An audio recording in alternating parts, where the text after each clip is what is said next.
Welcome to செல்வி சமையல். இன்றைக்கி செல்வி சமையலில் நம்ம ஒரு சூப்பரான ஒரு டிஃப்ரெண்ட்டான ரொம்ப ஹெல்த்தியான ஆரோக்கியமான பாசிப்பருப்பு சட்னி தாங்க எப்படி செய்கிறதுன்னு பார்க்க போகிறோம். பாசிப்பயிறுன்னு சொல்லுவாங்க, சிறுபருப்புன்னு சொல்லுவாங்கங்க.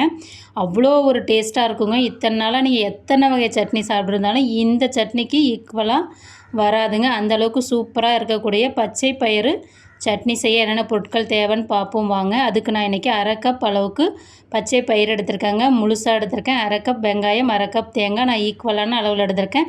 நீங்கள் அரை கப் பாசிப்பருப்புனா 1/4 கப் தேங்காய், 1/4 கப் வெங்காயம் கூட எடுத்துக்கலாங்க.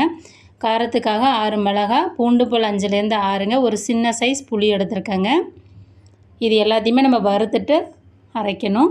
தாளிப்புக்காக 1/4 டீஸ்பூன் கடுகு, 1/4 டீஸ்பூன் வெள்ளை உளுத்தம்பருப்பு, 1/4 டீஸ்பூன் ஜீரகம், தேவையான அளவு கருவேப்பிலை இலைகள்ங்க. நீங்கள் வரமிளகா வேணாலும் போட்டுக்கலாம்.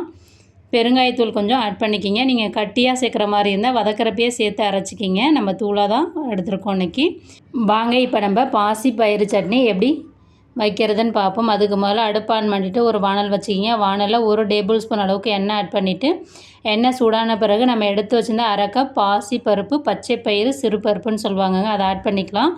தோலோடு ஆட் பண்ணிக்கிங்க. ரொம்ப சுவையாக டேஸ்ட்டாக இருக்குங்க. இதை ஒரு 4லேருந்து 5 நிமிஷம் அடுப்பை சிம்மில் வச்சு நம்ம நல்லா வறுத்துக்கலாங்க. அதோடைய பச்சை வாசனை போகிற வரையும் இப்போ பாருங்கள், அது நல்லா வறுபட்டு அதோட கலர் நல்லா மாறி வந்திருக்கு பாருங்கள். இந்த ஸ்டேஜில் நம்ம இதில் வந்து காரத்துக்காக நான் இன்றைக்கி 6 மிளகாய் ஆட் பண்ணுறேங்க. நீங்கள் உங்கள் காரத்துக்கு தகுந்த மாதிரி ஆட் பண்ணிக்கிங்க. பூண்டு ஒரு 6லேருந்து 7 பல் பூண்டு ஆட் பண்ணிக்கிறேங்க. ஆட் பண்ணிவிட்டு ஒரு 2 நிமிஷம் நல்லா அடுப்பை சிம்மில் வச்சுட்டு நல்லா வதக்கிக்கலாங்க. இப்போ பாசி பருப்பு கூட பூண்டு மிளகாயெல்லாம் போட்டு நல்லா வதக்கிட்டோம். வதங்கின பிறகு அது கூட நம்ம எடுத்து வச்சுருக்கிற அரை கப் பெரிய வெங்காயத்தை ஆட் பண்ணிக்கலாங்க.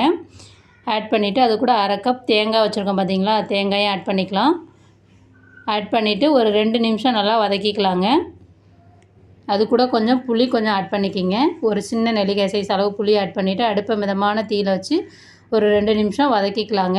நீங்கள் பச்சை பயிர் வந்து அரை கப் எடுத்திங்கன்னா 1/4 கப் வெங்காயம், 1/4 கப் தேங்காய் கூட நீங்கள் எடுத்துக்கலாங்க. அது ஒரு டேஸ்ட்டாக இருக்கும்.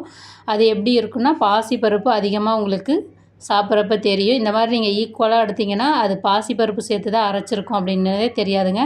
அந்தளவுக்கு காரசாரமாக சூப்பராக இருக்குங்க. இப்போ பாருங்கள் நல்லா வதங்கிடுச்சு. வதங்கினதை நல்லா ஆற விட்டுக்கலாம்.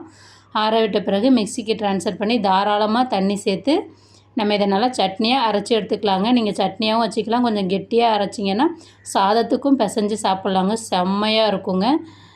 இப்போ நான் சுவைக்கிறப்ப உப்பு ஆட் பண்ணிவிட்டு தேவையான அளவு தண்ணி நல்லா தாராளமாக ஊற்றிட்டு இதை நல்லா நம்ம அரைச்சி எடுத்துக்கலாங்க. ரொம்ப நைஸாக இருக்கணும்னு அவசியம் இல்லை. கொஞ்சம் லைட்டாக கொரகொரப்பாக இருந்தால் ஓகே தாங்க. நம்ம அந்த சட்னியை தொட்டு கடித்து சாப்பிட்றப்ப செம்ம டேஸ்ட்டாக இருக்குங்க பச்சை பயிறு சட்னி. இப்போ நம்ம இது ஒரு பவுலில் மாற்றியாச்சு. இப்போ நம்ம வந்து இந்த பச்சை பயிறு சட்னிக்கு வந்து தாளிப்பு கொடுத்துர்லாங்க. அடுப்பு ஆன் பண்ணிவிட்டு வானல் வச்சுக்கலாம். வானலில் 1 டேபிள் ஸ்பூன் அளவுக்கு எண்ணெய் ஆட் பண்ணிக்கிங்க. எண்ணெய் நல்லா சூடாகணும். சூடான பிறகு கடுகு 1/4 டீஸ்பூன் ஆட் பண்ணிக்கிங்க. 1/4 டீஸ்பூன் வெள்ளை உளுந்து ஆட் பண்ணிக்கிங்க. 1/4 டீஸ்பூன் ஜீரகம் ஆட் பண்ணுங்கள். எந்த சட்னியாக இருந்தாலும் நீங்கள் ஜீரகம் ஆட் பண்ணி தாளித்து சாப்பிட்டு பாருங்கள், செம்மையாக இருக்கும், உடம்புக்கும் நல்லதுங்க. பெருங்காயத்தூள் கொஞ்சம் ஆட் பண்ணிக்கலாம். ஆட் பண்ணிவிட்டு கருவேப்பிலை இலைகளும் இப்போ கொஞ்சம் ஆட் பண்ணிக்கலாங்க. ஆட் பண்ணிவிட்டு நல்லா பொரிய விட்ட பிறகு நம்ம இந்த தாளிப்பு எடுத்து நம்ம பாசிப்பயிறு சட்னியில் சேர்த்தனா நமக்கு சூப்பரான சுவையான பாசிப்பயிறு சட்னி வந்து தயாராகிடுச்சிங்க. 5 இட்லி சாப்பிட்றவங்க கூட 10 இட்லி சாப்பிடுவாங்கங்க. 4 தோசை சாப்பிட்றவங்க 8 தோசை சாப்பிடுவாங்க. அந்தளவுக்கு சூப்பராக இருக்குங்க. இதே மாதிரி நீங்களும் உங்கள் வீட்டில் பாசிப்பருப்பு சட்னியை ட்ரை பண்ணி பார்த்துட்டு எப்படி இருந்ததுன்னு சொல்லுங்கள். நம்ம சேனலை லைக் பண்ணுங்கள், ஷேர் பண்ணுங்கள், சப்ஸ்கிரைப் பண்ணுங்கள், கமெண்ட் பண்ணுங்கள். Thank you very much. நெக்ஸ்ட் வீடியோவில் பார்ப்போம்.